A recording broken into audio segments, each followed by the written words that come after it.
Mix Rock Station 94.5 FMX. Kelly and West from the Rock Show. Another tragic mass shooting here in Texas. Yeah. The details of which have been released. The Odessa shooter apparently was fired the morning of this mass shooting. Mm-hmm. He then called the FBI to air his grievances, saying that he had been, picked on and whatever, but didn't make any credible threat. By the time the FBI learned who the man was, a state trooper had pulled him over and the shootings had begun. Right. The man went, driving down the road, firing at random people, ended up killing and then taking a postal worker's vehicle.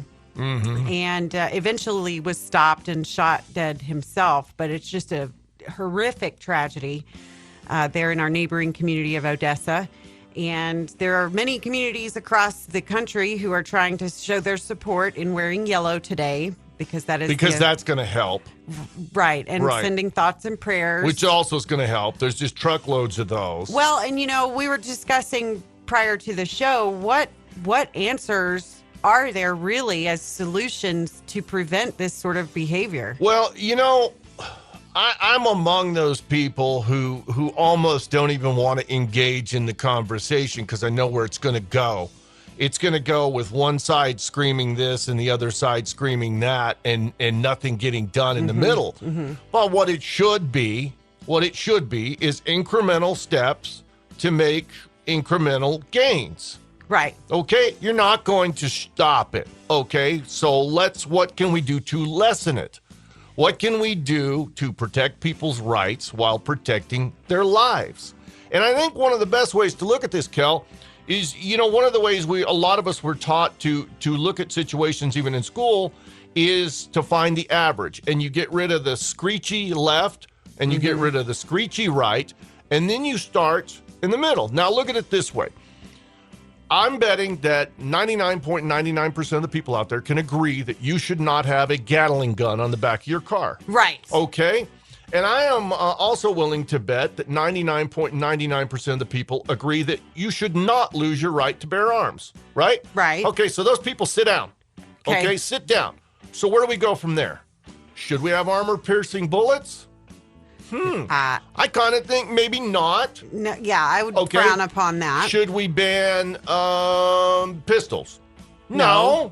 Okay. But things so like, you people sit down and let's go further towards the middle to what we agree on. They have made some incremental steps, banning bump stock, things like that. That was a good one. Increasing the regulations on background checks and things of that nature, because there were some states that didn't even require that. See, I love that. But what I hate is the people who get you caught up on those things, and our governor's doing the same thing by trying to say this guy had a criminal history, and so criminals are going to get guns.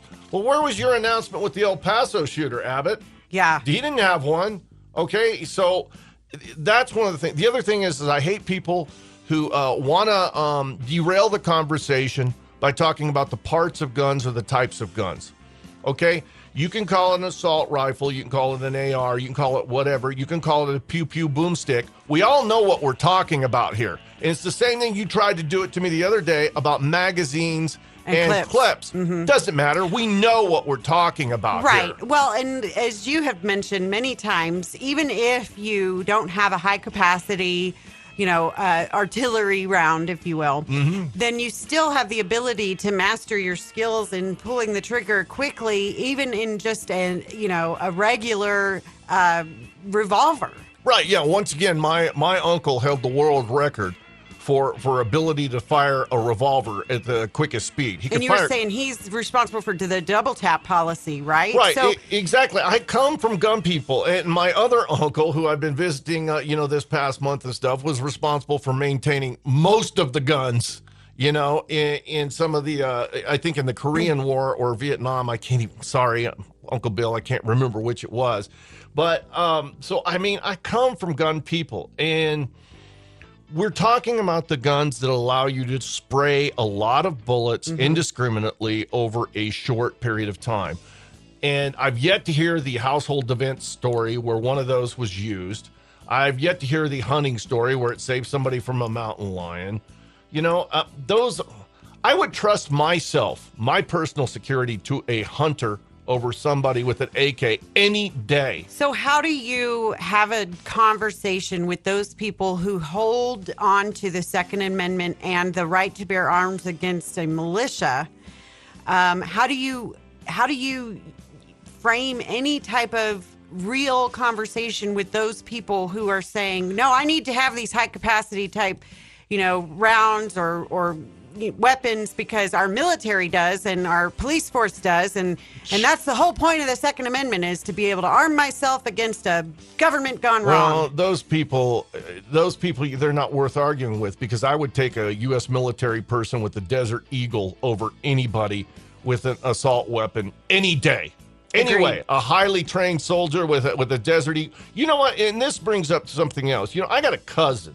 I'm not going to give his name, but he carries a Derringer, and I trust me when I tell you, he is much more dangerous with that Derringer than anybody is that can fire a whole bunch of bullets. Because the fact of the matter is I think that those guns like that are made for people with a low skill level. Mm-hmm. And if they came up against a person on even territory where both people knew it was happening, I would trust the person that's got a 9mm that knows what they're doing, that takes target practice.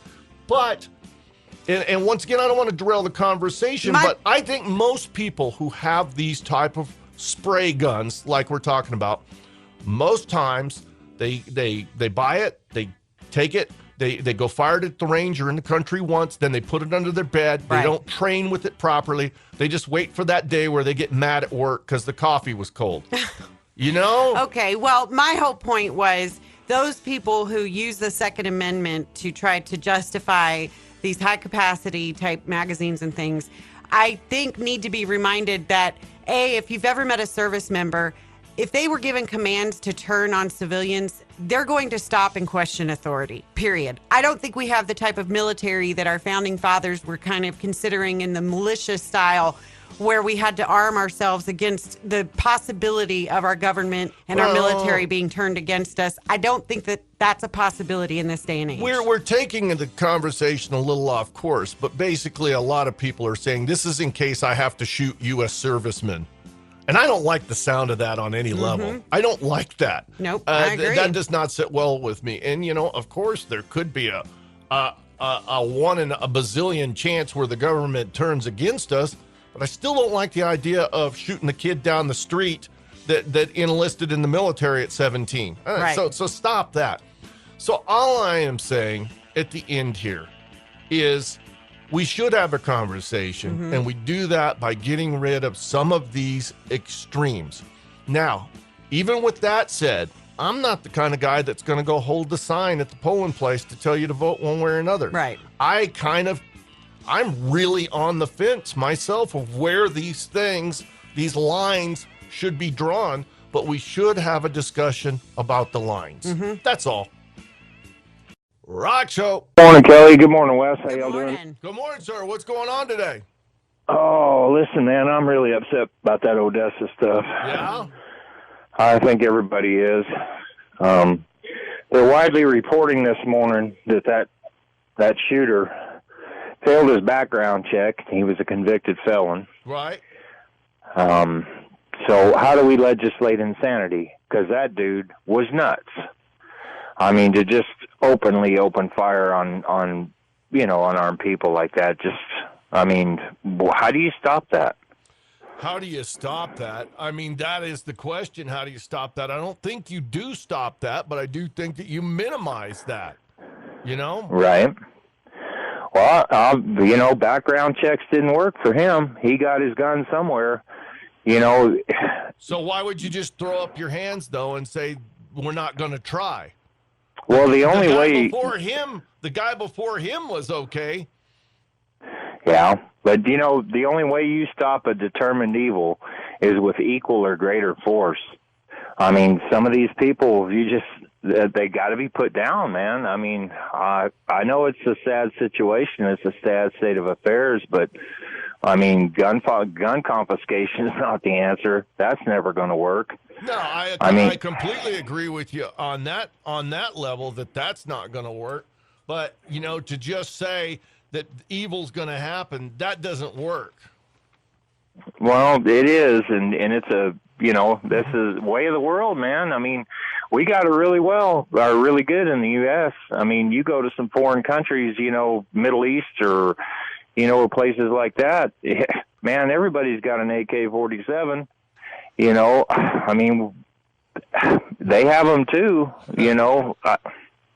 I just don't. I don't want to hear a bunch of gun control crap. I don't even want to hear this guy's name. We should remember the people, the victims of it, and hope it doesn't happen again. And if it does, hope doesn't take that bullet out of that toddler's face. No, I know, man. It's sad. I'm torn because I'm a Second Amendment guy, but. I am too, but I think that you've occasionally got to look at where the lines are drawn. That's all. Just occasionally look, because we can kind of agree that we shouldn't have nuclear bombs. Okay, so let's move the line in a little and keep moving it in until we minimize things. We're never going to get rid of them, and we're never going to get the criminals off the streets or out of the criminals' hands, but we can get it at a situation to where there's less of these things floating around that are unwanted and sold to shady types. We could do that. Right. So we can agree on that, but, right? Yep. I agree. But, guns are illegal in Mexico. But you can go down there and you can get anything you want if you got the money, and they'll swim it across the border to you.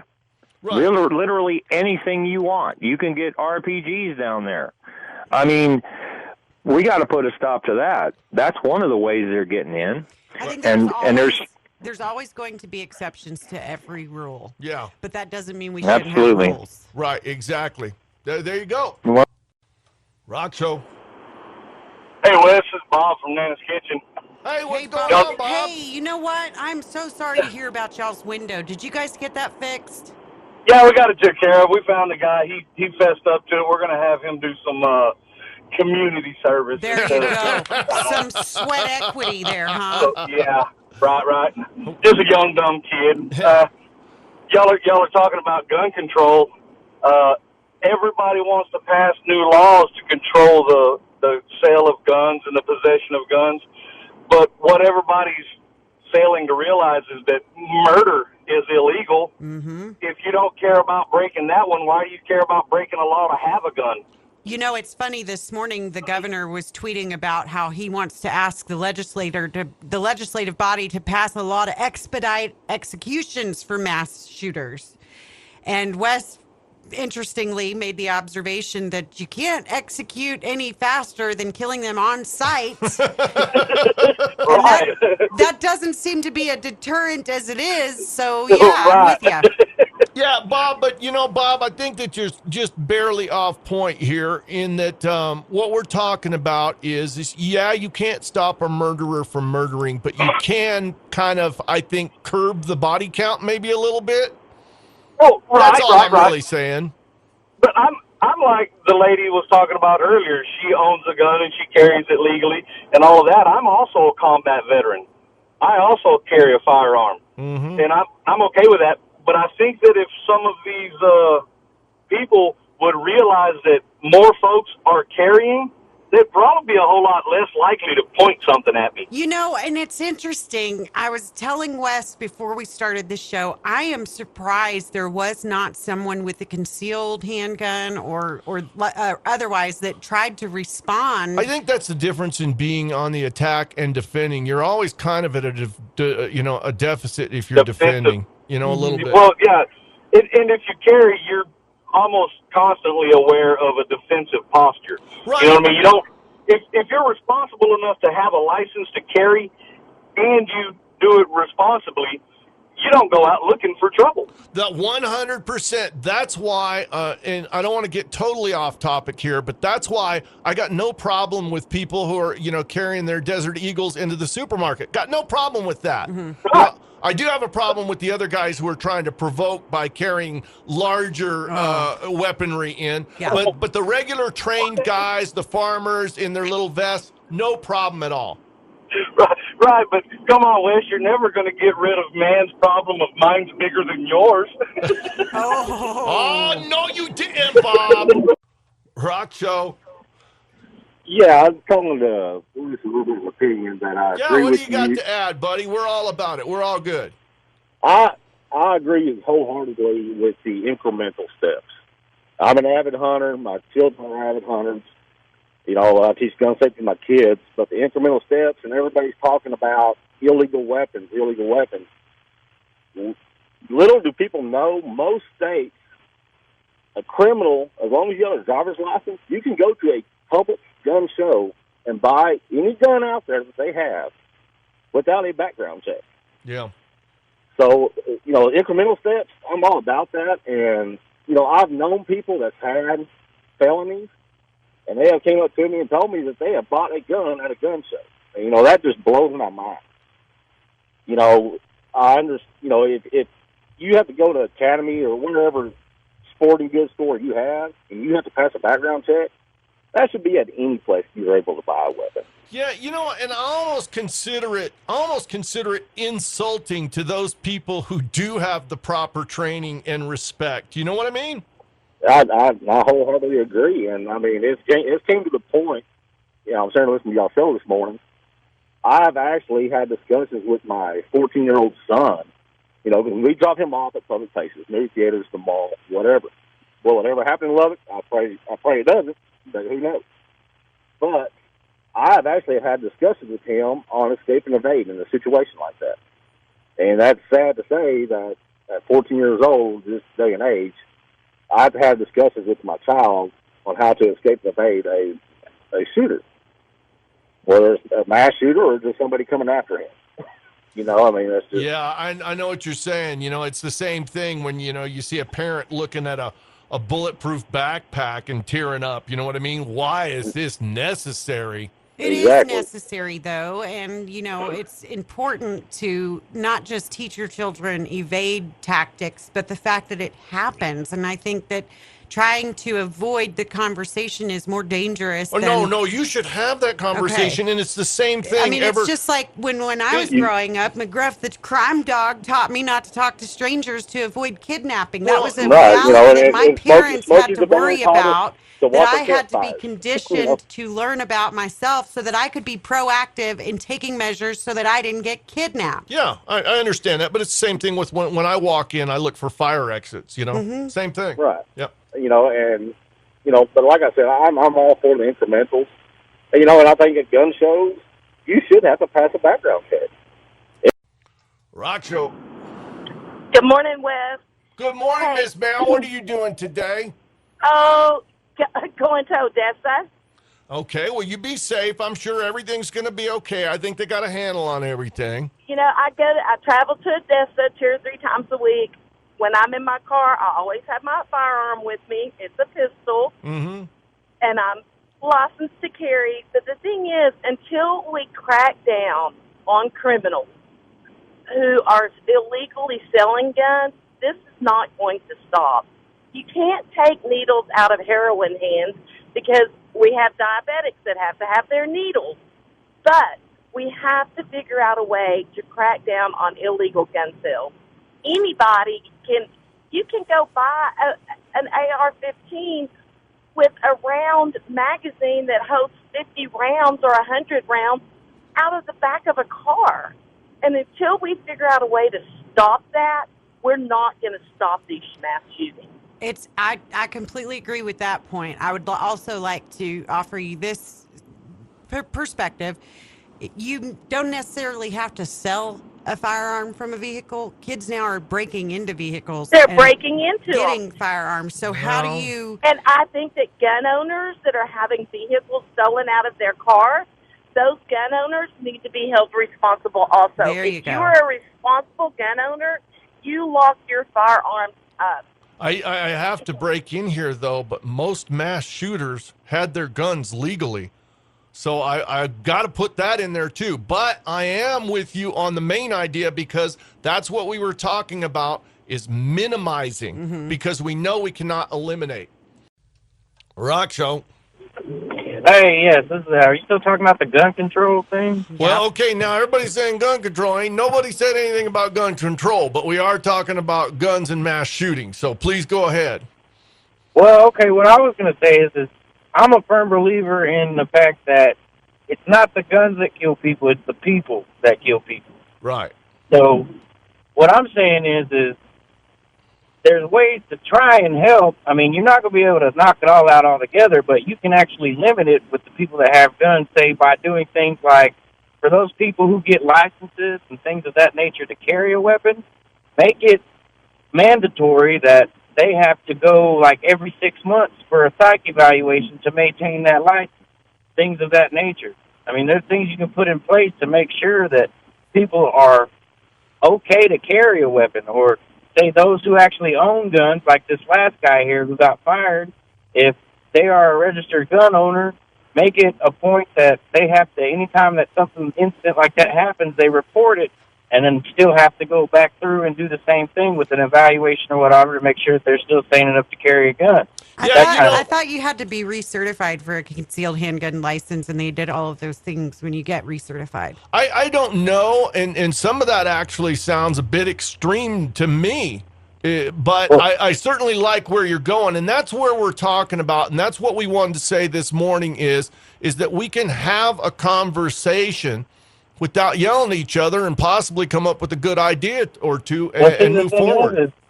And I agree with that. Well, see, the thing is, it may sound extreme, but how far would you go to protect your children? 100%. And what do you do about the people who don't have concealed licenses that do these shootings? Well, see, the thing is, like those guys they were talking about earlier, the guys selling guns out of their trunks and whatnot. Okay, well, they have task force and stuff that are on gun trafficking. The only thing is they're more focused on the bigger guys bringing more things in. Well, they should be actually looking at every single case that passes through or comes across their desk instead of picking out the ones that they think are going to be the most problematic. The thing is anybody that's out there selling guns illegally to people who can just get a hold of them or bad people is a problem, period. It doesn't matter how big or small, if there's some big old thug or mafia guy, whatever, doesn't matter, or a normal person on the street. Every case should be looked at like that. I mean, it's really up to the people to actually, do something about it, because honestly, this is going to continuously happen unless all of us as Americans, Well, do what we can. Since the war on drugs was so successful, the war on poverty was so successful. No, I don't like the war on illegal immigration was so successful. Let's start a war on guns. No, I don't. No. See, now you are taking the extreme right there. All we've ever talked about, or we were attempting on this show this morning, I don't think you should blame law enforcement for the lack of being able to find criminals who have not necessarily people. Okay, we got three people talking. Let's everybody stop for a second. Let's stop for a second. He was not blaming law enforcement. He was saying that maybe we should be looking in this direction as opposed to the current directions we're looking at. I believe what he said was instead of law enforcement trying to find the big fish, they should look at every case that comes across their desk. Yeah, that's a reasonable suggestion. You honestly think that law enforcement makes a determination and goes, well, this small fish isn't worth my time, so I'm not going to even pay attention to it? No. I think politicians tell law enforcement that you need to focus on these big trafficking cases instead of vetting these smaller cases where a guy goes nuts or is about to go nuts. That's where I think it is. Okay. RockShow. Yes, sir. I just heard on the radio about the Second Amendment. Are you taking input on that? Sure, you bet. What do you got to say? Well, I'm personally a U.S. combat vet, and I'm well trained also. But when we're in, they teach us any enemy, foreign and domestic, is in our oath, and that is ingrained for hundreds of years since we've been a country. But I do think that nowadays, a lot of that stuff's not necessary. Like they said, the guy gets mad at work and takes his rifle from under his bed and shoots people. Mm-hmm. But I do think in the right hands, it could also work for us. Agreed. Yeah.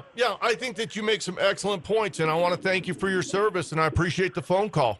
Thank you, sir. RockShow. Yeah, is this Wes? It's Kelly and Wes. How can we help you this morning, sir? Hey, Wes, this is Justin. I was Martin with Blackout City. I was just calling to weigh in on this gun debate here. Yeah, what do you got? Hey, man, so being a veteran of the United States Air Force, I just wanted to say about earlier you said, the Second Amendment's there to arm us basically if we have to fight the U.S. government. And sure, that's great and all, but an AR-15 is not going to help you fight drones. And we're already at the point where the U.S. government has so much technology that we have no chance, even if we had these AR-15s and assault-style weapons, and we still would have no chance. And to begin with, the military has a very strict policy. Anything that is an order that is not lawful, meaning going against the Constitution of the United States of America, the United States militaries are by law ordered not to follow those orders. They have to not follow those orders, or they will be court-martialed. And that was my whole point, was that, a lot of times in these debates, we hear people bring up that whole Second Amendment argument. The tyranny thing. Right. This is to protect ourselves from our government. But you make a valid point. Thank you so much for serving in the Air Force. RockShow. Good morning. How are ya? I'm good. How are you? We're doing fine. How can we help you today? I got a little bit on this discussion you have. Okay. What do you think about the people who have these mental issues that a doctor has to notify? So you're saying if somebody has been diagnosed with a mental illness, the doctor should be required to notify law enforcement? Yes, that's what I'm saying.